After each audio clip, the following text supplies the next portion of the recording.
I got some deliveries, and this time it is from Redgate Pizzeria. Redgate Pizzeria offers a great selection of home-baked pizzas made fresh every day. And what I'm having now is their chorizo pizza, in which they are using their own family recipe of chorizo.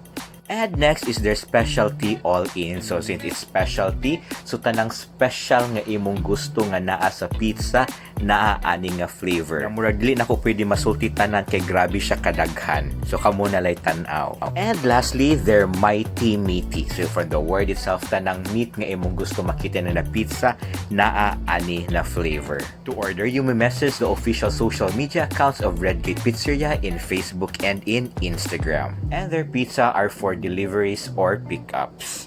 And for that, una yun din natong tilawan ang chorizo, because for me, anything that goes with chorizo or na chorizo, lami jud kaayo. And kana galing mo na hurot gyud nako ang one slice chorizo. And so no, let's try the specialty all-in. What I really like looking from it palang daan is I think it is really so cheesy, and I am not wrong. Aside sa cheese, all the meats and the vegetables na apag yun. And they do have a homemade hot sauce. Pero please, ayaw sunda kung unsa ni akong gibuhat. This is a very bad example kung unsaon pag-open ang hot sauce. Kaya makasab-an mo sa inyong dentista. And their hot sauce is so good. Not so spicy, perfect ra gyud, makakaon kag daghan.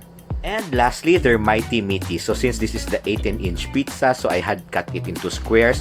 Perfect niya siya for party, and perfect niya siya kuyog ang beer. So for small gatherings or intimate parties at home, this size is perfect for you, and this flavor too. Lipaya sa bata, uy. And i-flex lang lako ilang hot sauce kay grabe ka generous and lami pag yun kaayo. And again guys, don't forget to brush your teeth after eating and to follow me in all my social media accounts, and please continue to stay home, stay healthy, and just keep smiling. Bye-bye!